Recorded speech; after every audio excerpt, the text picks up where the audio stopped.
ओम साई राम। श्री साई सच्चरित्र अध्याय 49 भाग 4 नाना साहेब चांदोरकर का पहला अंश। अंत में नाना साहेब चांदोरकर की कथा लिखकर हेमाड़ पंत ने यह अध्याय समाप्त किया है। एक समय जब नाना साहेब मालसापति और अन्य लोगों के साथ मस्जिद में बैठे हुए थे तो बैजापुर औरंगाबाद से यहाँ एक संभ्रांत यवन परिवार श्री साईं बाबा के दर्शनार्थ आया। कुलवंतियों की लाज रक्षण भावना देखकर नाना साहेब वहाँ से निकल जाना चाहते थे, परंतु बाबा ने उन्हें रोक लिया। स्त्रियां आगे बढ़ी और उन्होंने बाबा के दर्शन किए। उनमें से एक महिला ने अपने मुंह पर से घूंघट हटाकर बाबा के चरणों में प्रणाम कर फिर घूंघट डाल लिया। नाना साहेब उसके सौंदर्य से आकर्षित हो गए और एक बार पुनः वो छवि देखने को लालायत हो उठे।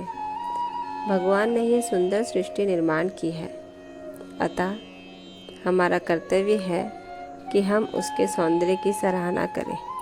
यह मन तो क्रमशः ही स्थिर होता है, और जब सामने का द्वार खुला है तब हमें पिछले द्वार से क्यों प्रविष्ट होना।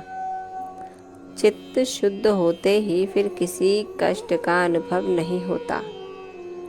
यदि हमारे मन में कुविचार नहीं है तो हमें किसी से भयभीत होने की आवश्यकता नहीं।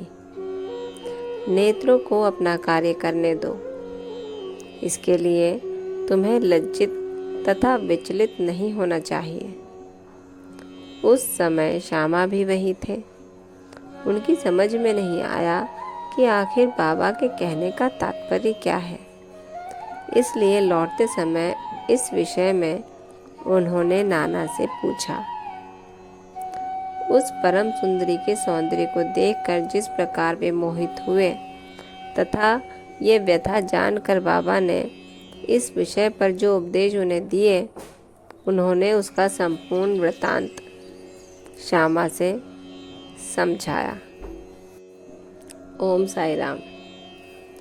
बाबा कहते हैं, इंद्रियों को अपना कार्य करने दें। यदि हमारे मन में अंतरिक्षा में कोई कुविचार की भावना नहीं है तो हमें किसी भी बात से भयभीत होने की कोई आवश्यकता नहीं है। ओम साई राम। नाना साहब ने श्यामा को किस प्रकार समझाया, इसका पठन हम कल अगले अंश भाग 4 के दूसरे अंश में करेंगे। तब तक ओम साई राम। बाबा आप सब पर कृपा रखें, आपको आशीर्वाद दें और कष्टों से दूर रखें। ओम साई राम।